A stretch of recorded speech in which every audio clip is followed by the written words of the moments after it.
आपण पाहत आहात सत्याची बाजू मांडणारं हक्काचं न्यूज चॅनल M24 तास। इंधन टंचाई की केवळ अफवा? बागणी आणि ईश्वरपुरात पेट्रोलसाठी प्रचंड धावपळ। पॅनिक बाईंगमुळे परिस्थिती हाताबाहेर। पंतप्रधान नरेंद्र मोदी यांनी देशहितासाठी इंधन बचतीचा दिलेला संदेश आणि सोशल मीडियावरील अफवांची गल्लत झाल्याने आज वाळवा तालुक्यात एकच अनपेक्षित गोंधळ उडाला। बागणी येथील पेट्रोल पंपावर आज सकाळपासूनच वाहनधारकांच्या मैलहून मैल रांगा लागल्याचे चित्र होते, तर ईश्वरपूर शहरातील प्रमुख पंपांवरही अभूतपूर्व गर्दी पाहायला मिळाली। काही पंपांवर पेट्रोल संपल्याचे फलक झळकल्याने नागरिकांच्या चिंतेत भर पडली असून इंधनासाठी जनतेची मोठी तारांबळ उडाली आहे। पंतप्रधानांनी इंधन काळजीपूर्वक वापरण्याचे आवाहन केले खरे, मात्र याचा चुकीचा अर्थ लावून पेट्रोल संपणाऱ्या भीतीने नागरिकांनी पंपांवर एकच गर्दी केली। परिणामी अचानक वाढलेल्या मागणीमुळे खरोखरच पंपांवरील साठा संपल्याचे चित्र निर्माण झाले आहे। नेहमी संत गतीने चालणाऱ्या बागणीतील पंपांवर आज सकाळी वाहनांच्या अशा रांगा लागल्या होत्या की मुख्य रस्त्यावरील वाहतुकीला अडथळा निर्माण झाला होता।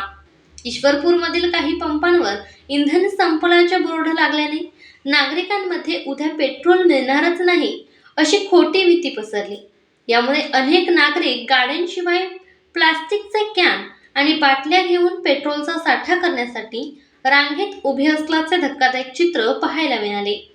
समजा एखाद्या गावात रोज 5000 लिटर पेट्रोलची गरज असते आणि अचानक एकाच दिवशी सर्व लोकांनी महिन्याभराचे इंधन साठवण्याचा प्रयत्न केला तर 50,000 लिटर साठाही अपुरा पडेल। सध्या बागणी आणि इस्लामपुरात हेच घडत आहे। ही टंचाई तुटवड्यामुळे नसून अवाजवी भीती आणि साठेबाजीमुळे निर्माण झाली आहे।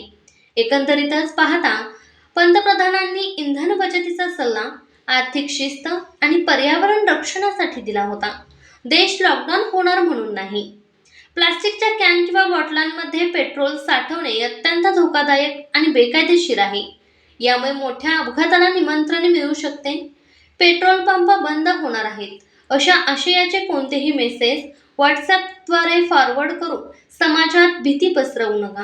स्थानिक प्रशासनाने आणि पेट्रोल पंप असोसिएशनने तातडीने पुढे येऊन इंधनाचा पुरवठा सुरळीत असल्याचे जाहीर करणे गरजेचे आहे। नागरिकांना विनंती आहे की त्यांनी घाबरून न जाता केवळ गरजेपुरतेच इंधन भरावे। तुम्ही आज गरज नसताना टाकी फुल्ल केली तर कदाचित एखाद्या गरजू रुग्णवाहिकेला किंवा आपत्कालीन वाहनाला पेट्रोल मिळणे कठीण होईल। संयम बाळगा, अफवांना आळा घाला आणि एका सुजाण नागरिकांसारखे वर्तन करा। ब्युरो रिपोर्ट M24 तास, सांगली।